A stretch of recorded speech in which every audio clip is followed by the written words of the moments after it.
Party అధినేత నుంచి ఈ విషయంలో స్పష్టత లేదు. కానీ మా మాదిగ సామాజిక వర్గానికి సంబంధించిన మాజీ మంత్రివర్యులు ఆదిమూల సురేష్ కుమార్ గారితో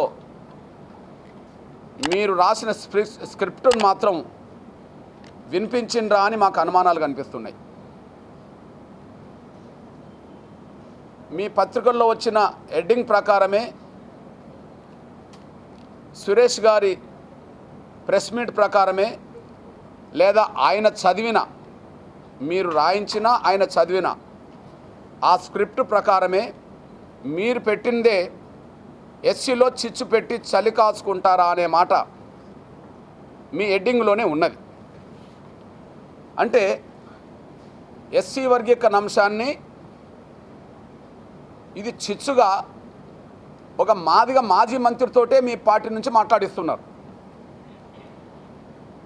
ఎస్సీ వర్గీకరణ అంశాన్ని ఇది చిచ్చుగా అని ఒకనాడు మీరు కూడా శాసనసభలో మాట్లాడిండ్రు ముఖ్యమంత్రి హోదాలో.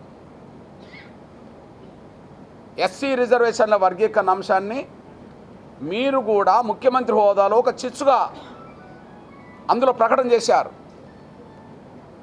అది ఈరోజు మాదిగ సామాజిక వర్గం సంబంధించిన మాజీ మంత్రితోటే ఈ ఎస్సీ వర్గీకరణ అంశాన్ని ఒక చిచ్చుగా భావించుకునే విధంగా మా వాడితోటే మాట్లాడించారు. అంటే మా కన్నును మా ఏలుతోటి పొడిపించి మీ పార్టీలో ఉండబడే మాదిగ జాతి నాయకుల పట్ల మాదిగలే ఈసడించుకునే పరిస్థితిని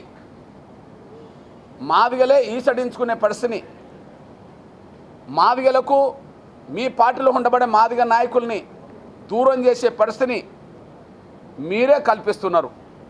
అంటే ఆ పార్టీలో మాలల ఆధిపత్యానికి ప్రాధాన్యత ఇచ్చే విధంగా మాదిగలే గౌరవించని పద్ధతిలో మీ ప్రయత్నాలు కొనసాగిస్తున్నట్టుగా కనిపిస్తున్నది.